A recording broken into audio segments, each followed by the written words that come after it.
Yo, what's good, everybody? It is your boy, Golden Falls, Golden What Ifs, whatever you want to call me, and I'm back with a brand new What If.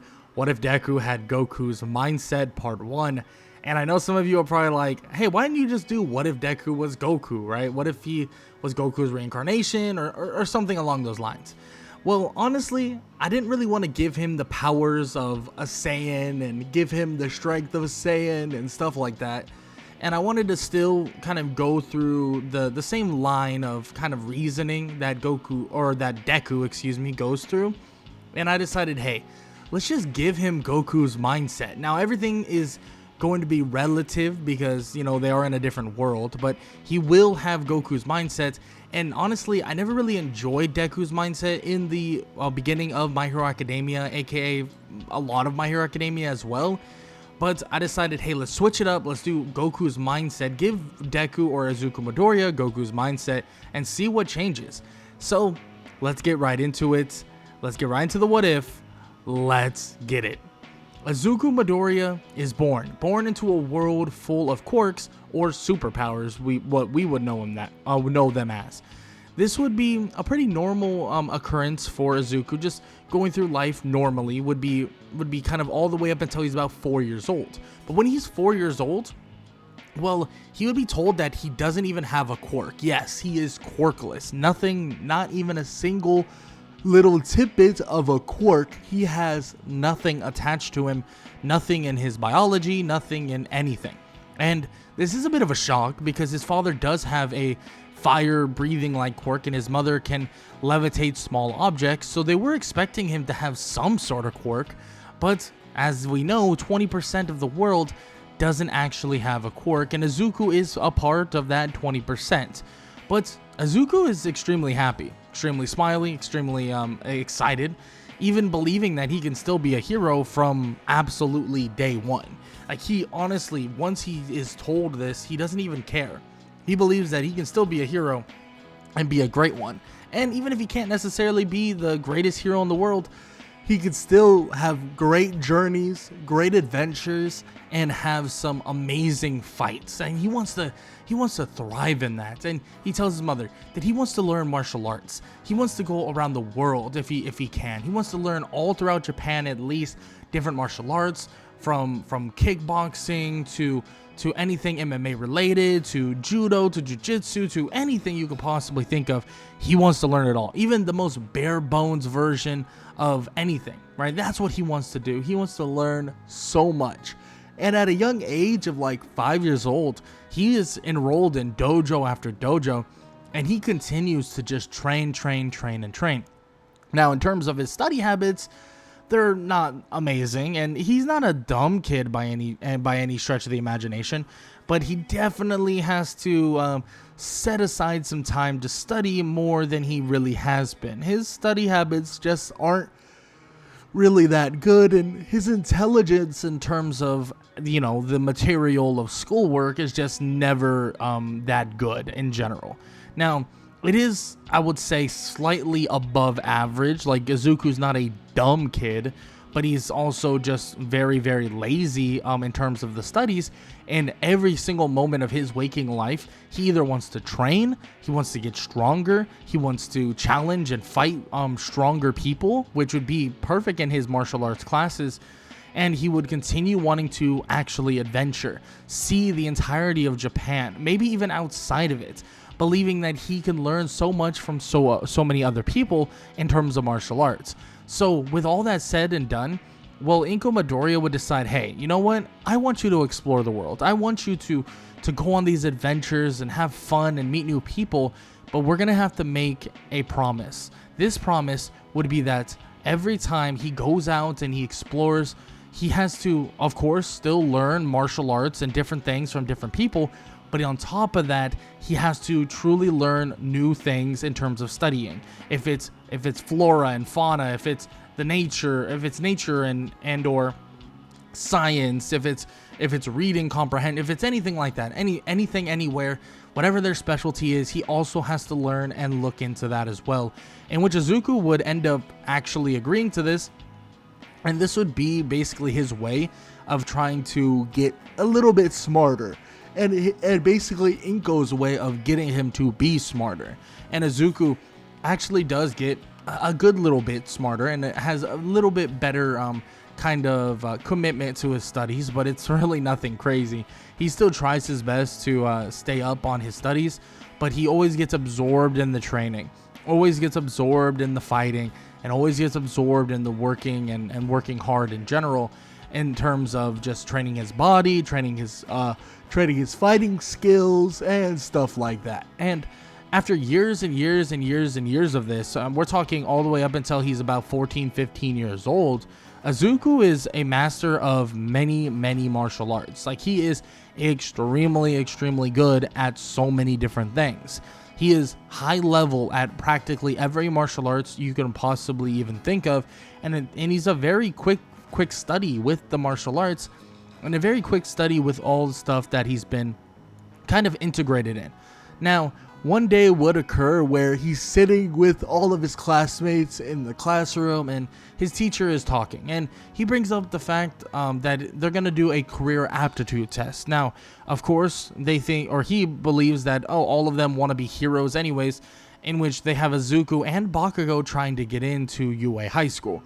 Bakugo would absolutely just talk so much, basically smack to Izuku, saying that he's useless and this and that, and frankly, he basically should just give up right here and right now. But Izuku, just with a smile, not even mad, not angry, nothing. He's just smiling and laughing. He tells Bakugo that it doesn't matter what he thinks, doesn't matter, he's going to do his absolute best, and he's just seeking out more challenges. He just wants more challenges, and he believes that his way into UA is his chance to go on even more adventures and also try out brand new challenges as well, in which Izuku just feels like this is definitely his calling, in which Bakugo is just annoyed by this. He's like, this guy is so irritating. He doesn't even get it, that he's useless and that he shouldn't even be trying to do this because he doesn't even have a quirk. He's just going to die out there. In which, of course, the teacher would eventually shut everything down, telling them all to, wrap it up, and then eventually they would leave. All of them would leave. Now, Izuku would actually be heading under that same bridge that he normally goes under, but he's not actually writing down notes or anything like that. He's actually just kind of taking a stroll. He wants to kind of observe more things throughout, obviously, his location, and he never goes under this bridge and never goes under this area, so he decided, hey, why not? Like, let's just go underneath here. So he walks underneath, and eventually when he passes a manhole cover, the manhole cover would blast open, and it seems like there's a villain, a sludge villain, that bursts out of it, charging at Izuku, saying that he needs his body. Quickly, Izuku reacts, throwing stuff at the sludge villain, but with pretty pinpoint accuracy, hitting the sludge villain in its eyes. Izuku would be able to get out of the tunnel and dodge the sludge villain as he charges into the wall. Izuku would continue dodging until he hears the call out of a Detroit smash, as a wind, or a ton of wind, would come barreling out of the tunnel and would smash into the sludge villain. Izuku standing above on top of the bridge now, looking as the sludge villain splatters into just a million pieces. Izuku is shocked to see this. How the heck? That's insane. Whoever did that was obviously extremely powerful. This is just an amazing thing. He jumps down and looks, and it's All Might himself. Izuku's like, oh my goodness, this is awesome. All Might, I'm such a big fan. You're amazing. You're so powerful. I mean, you lack a little bit of technique, but still, you're awesome and powerful and the best hero ever. In which All Might is a little confused by the whole technique part, but he tells the kid, hey, I mean, thank you, blah, blah, blah, and he would sign his journal, and Izuku is about to ask him another question, but they bottle up the sludge villain, and All Might's about to jump off. But Izuku thinks really quickly and jumps on All Might's leg and tells him that he wants to speak with him some more, that he's sorry, but he needs to know, he needs to learn more from him. He's so strong. How did he get this strong? In which immediately All Might would land on a building, telling the kid he can't do that. Is he a psycho? Like, he could have got himself killed, and he should just be more careful. Like, what was he thinking? And then out of nowhere, All Might would shrink down into Small Might, and everybody would be, or he would be thinking, whoa, what the heck? In which Izuku is looking at him like, where's All Might? Where'd he go? I'm so confused. in which he would look around, looking around the building and so on, and eventually All Might would tell him, no, this is him. He's still All Might. He's just not that big anymore. In which he would explain his injury, what occurred, and so on and so forth, and eventually telling Izuku that he's gonna have to get down some other way, and he's gonna have to just, take the staircase or whatever. In which they would part ways, at least briefly, but then Izuku would be heading home, and he would see something that would drop his basically heart into his chest, or into his stomach, excuse me, and he basically sees the sludge villain attacking. He sees the sludge villain actually capturing somebody, and that person is Bakugo, and he feels awful because he's the reason why the sludge villain even escaped. He's the reason why the sludge villain is even attacking right now, in which he immediately thinks that he has to jump into action. He has to save his friend, even though, well, Bakugo maybe not be the closest friend in the world, but he still needs to jump into action and save his friend. So he does just that, jumping into action, throwing things at the sludge villain, kicking the sludge villain in the eye, and even trying to find some sort of weakness, some sort of kind of scenario where he can somehow defeat this villain. And eventually he would rip Bakugo out of the sludge villain, but the sludge villain would be on the case, trying to grab onto Bakugo once again, in which Izuku would throw Bakugo out of the way while he gets grabbed. Izuku would try to crawl and scratch and crawl his way out, and he would tell the villain that if he could fight, that he would be able to fight him hand to hand, that he would stand no chance. In which Izuku would still try to scrap, trying to go for the eyes, trying to hit the sludge villain at any weak point he possibly can. In which he even tries to blind the sludge villain a little bit with kind of like throwing over something over the eyes of the sludge villain periodically, and trying to basically get out of the scenario that he's in. And I'm gonna be honest, it's not that easy to get out of, especially because he's just a human. He's just normal. In which he is strong, he works out and stuff like that, but he's nowhere near the power of the sludge villain. And luckily enough though, All Might would be coming in, and with one Detroit Smash would save Izuku and Bakugo, obliterating the sludge villain once again. And let's just say Izuku would get in quite a bit of trouble. Everybody lecturing him, and he's kind of like, okay, like, I'm tired of hearing the lectures, guys. It's okay, like, everything worked out, like, he saved his friend and stuff like that, and there's really nothing to be worried about, right? It's all good, guys, it's all good. In which, after he leaves and starts heading home, he would actually be interrupted by someone. Well, someone he's actually seen very recently, and that is All Might.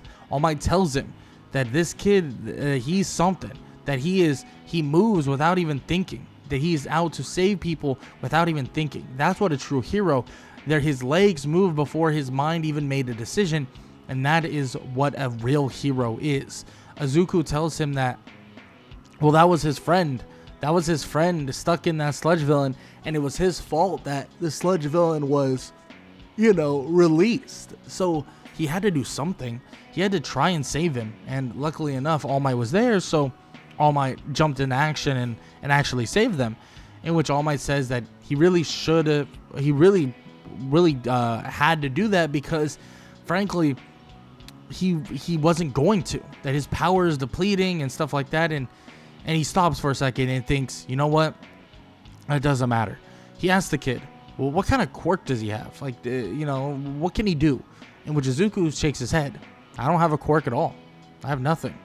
In which All Might thinks this is fate. This is exactly what he was looking for, because guess what?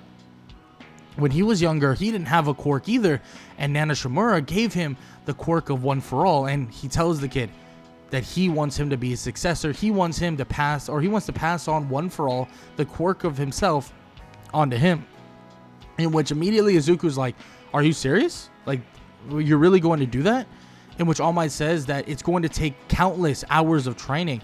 It's going to take countless hours to learn how to utilize your quirk, and it's not just giving it to you. It's not like you haven't earned it.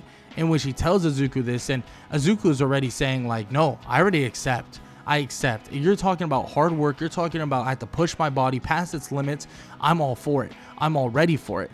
in which Izuku tells him over and over again that he wants to basically utilize whatever he gives him and whatever he can possibly use. And this idea of him being the successor of All Might, it's an amazing thing, and he's so excited about it. In which, of course, All Might would say, you know what? Then that's it. Then you are my successor. And of course, they're going to train at Dagobah Beach. And that's exactly what happens. Izuku blows through the training though, like super quickly. Cleaning up the beach is no problem for this Izuku, because he is extremely strong already, just physically. And on top of that, he's going to be extremely powerful with One For All because of his martial arts skills. So they would clean up the beach in record time, maybe 1 to 2 months. And then Izuku would gain the power of One For All for the last 8 months to train with. Izuku, of course, will try to thread in some study time because, let's be honest, he has a hard time doing that. But he still threads in some study time and trains with One For All, and he would learn pretty quickly that he could basically spread One For All throughout his entire body. And he would learn that he can actually kind of crank it up a certain amount, and he doesn't have to use 100% of his power all the time. I mean, it's the same concept that he learned in martial arts, and a concept that he's really known for a long time, and all of these things are going to help him massively in training for One For All. So for 8 months straight, he trains and works and trains and studies and over again like clockwork, and he keeps working hard and working harder at it, and eventually he would get One For All up to at least 30 to 35%. Yeah, he would be that powerful because Izuku would be threading or kind of maintaining One For All throughout his entire body at 35%, and he believes that he could even crank it up quite a bit higher, but 35% is kind of the perfect thing for him to kind of just sit in, to him to, like, you know, can walk around and relax at, in which All Might thinks this is a pretty interesting idea. From the very beginning of his training, Izuku would use One For All at a really low rate, even though he knew he could push his body even further. He would basically train with One For All at about 5%. He would turn it up to 5%, even though he could probably get up to 15 at that point, and he would just sit in One For All at 5%. Literally would sit in it at 5%. So he would walk around, he would do studies, he would do this or do that at 5%, because he wanted full control over it, and also wanted his body to adjust to the power. And that's exactly what his body did. It adjusted massively, and it allows him now to walk around at 35% without feeling even a single strain of damage. It's as if he's just in his normal state and his normal kind of fighting state. Now, he can crank this thing up to probably like 70% with a ton of strain, but in terms of just walking around as if he's just doing his studies, or he can sleep at 35%. That is what Izuku is able to do.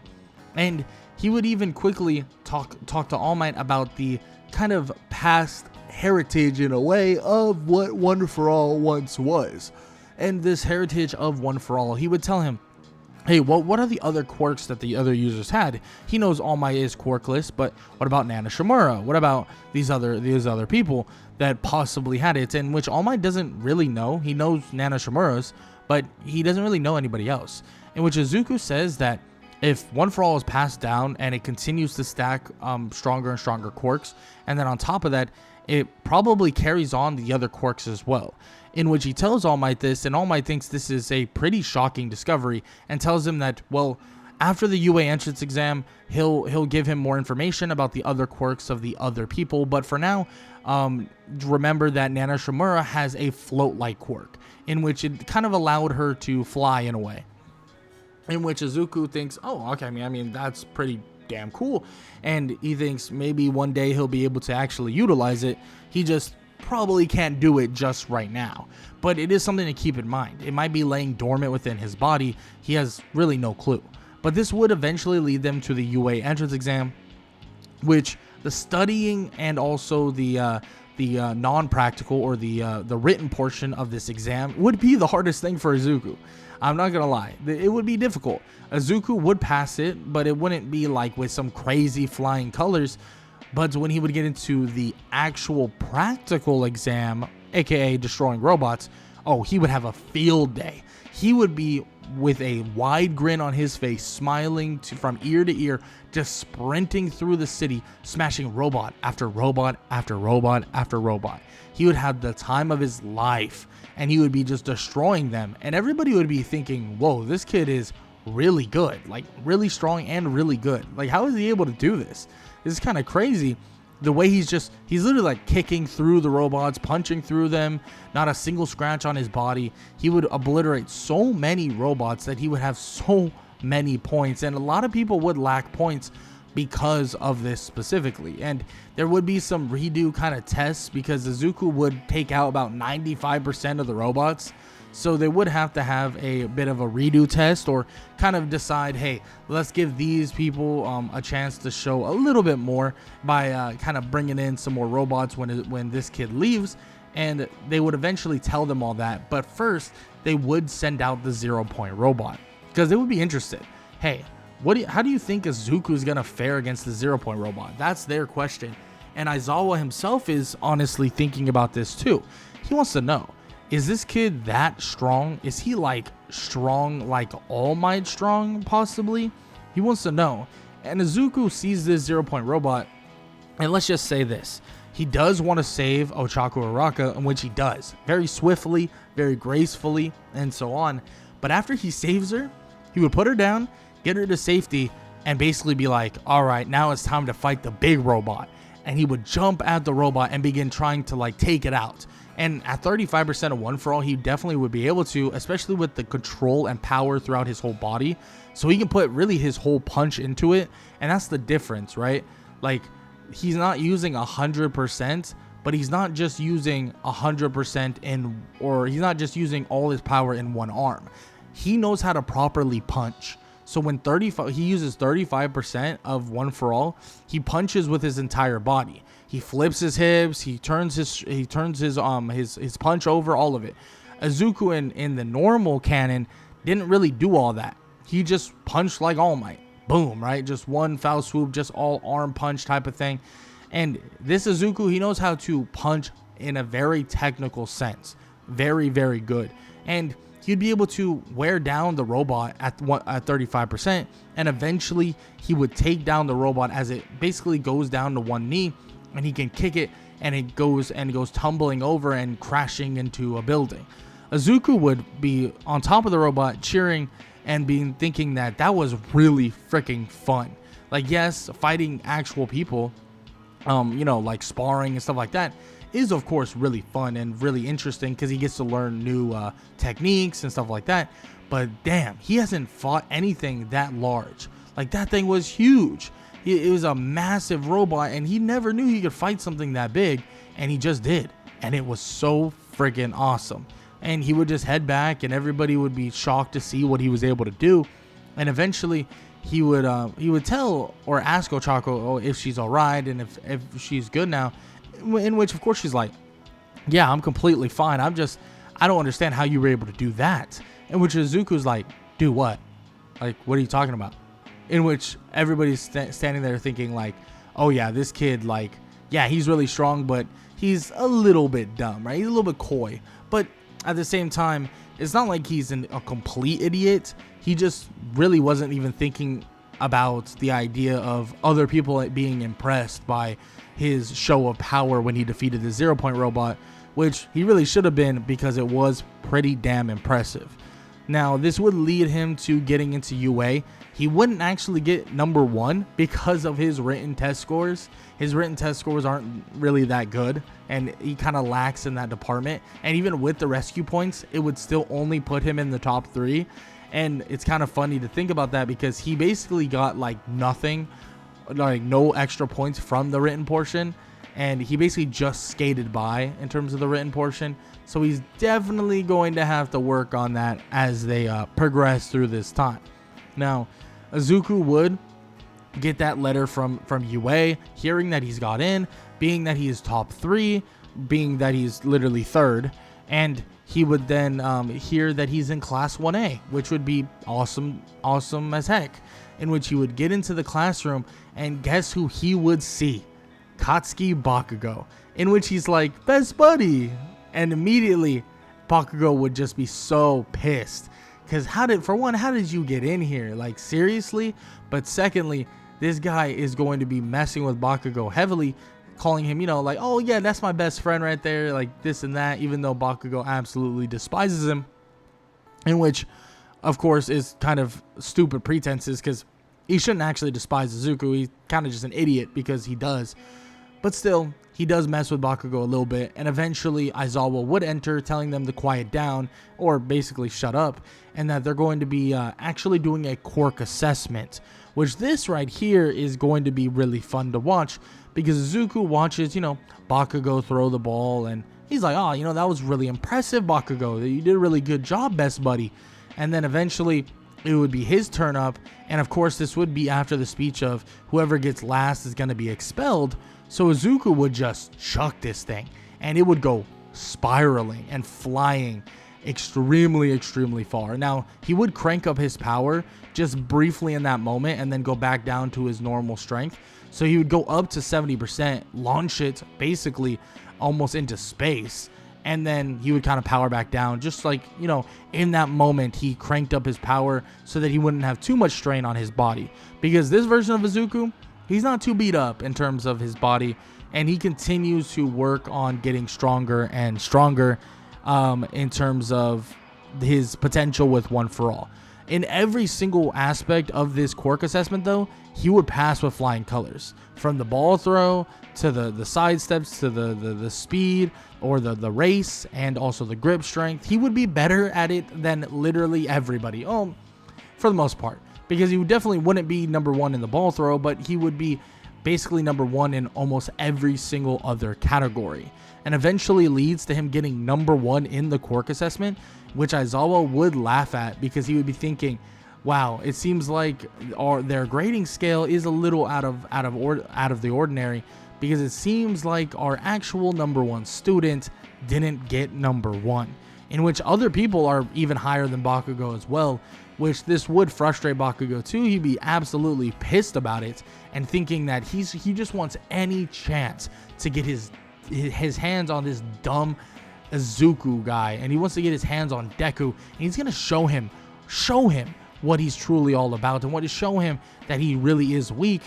And we all know Bakugo's gonna get that chance, but just because you get the chance and just because you get what you're asking for doesn't mean you should actually want it. Because eventually they would, or for the in the next couple days, they would finally have a chance at doing a bit of more training, and that would be with even All Might himself. All Might would say that they're gonna do heroes versus villains, in which it would be Izuku Midoriya and Ochaku Araka as the heroes, and Tenya Ida and Bakugo as the villains. Villains will protect the bomb, heroes will try to seize the bomb, and whoever or if the heroes get it within 5 minutes, they win. If the villains survive for those 5 minutes or capture the heroes, then it is completely and utterly over. In which Bakugo's thinking, I'm going to beat the absolute heck out of Izuku Midoriya, or Deku, because that's what he would call him. And Izuku's thinking, wow, this is pretty cool. I mean, we get a chance of trying to actually do a hero scenario, but damn, he really just wants to fight. He just wants to take on Bakugo, because Bakugo seemed really passionate about beating him up. So maybe Bakugo has something up his sleeve. Izuku is extremely excited to see, but when he would enter with Ochako, well, Bakugo would go head first, charging at Izuku almost immediately. Izuku would tell Ochako to go find the bomb, that he'll handle this, in which Bakugo would throw a steep overhand, and as he throws it, one punch to the gut, boom. And immediately Izuku would slam him on the ground and just knock him out instantly, covering him in capture tape, in which he would shake his head. Damn, that's kind of disappointing, but hey, at least I got the job done. In which he would immediately start racing up the stairs, finding Ochako right next to the room where the bomb is. Izuku would speed blitz Tenya Ida, and they would begin fighting, but in terms of technique and in terms of skill, I mean, it's not even close. Yes, Tenya is pretty fast, but honestly, he opened up the room like it was some mat in martial arts or some dojo mat, and basically made it so it was a one-on-one fight between him and Izuku. And Izuku made quick work of both of them, tapping onto the bomb, as both him and Ochako would basically touch the bomb together, in which it would be over. Everybody be watching thinking like, whoa, this is something they never expected.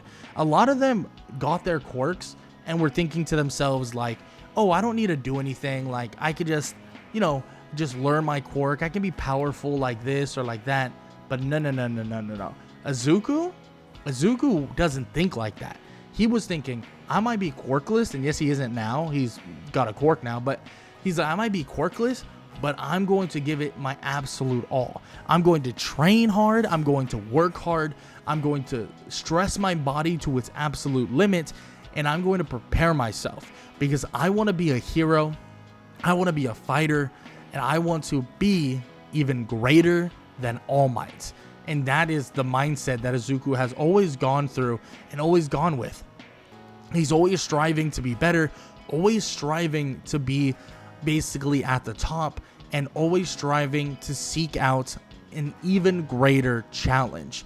And, well, Izuku will get that challenge sooner than you would expect, because when they would go to the USJ and they would go to have a bit of training in a rescue-like facility, villains would invade, and the League of Villains would bring something that would challenge Izuku Midoriya to a level he never even expected. But he's destined and ready for the challenge, and with a smile on his face, he's ready for it all. But before we dive into that, this is where we're going to end What If Deku Had Goku's Mindset Part 1. And if you enjoyed, show some love, leave a like, leave a sub, leave a comment down below, all that good stuff. I hope you guys enjoyed the video. Hope you guys show some support to the video, all that good stuff. And I'm sorry that it came out a little bit later than usual, but it's still, don't worry, it's still getting out. With that said though, hope you guys enjoyed the video, and I hope all y'all have an amazing day. Later.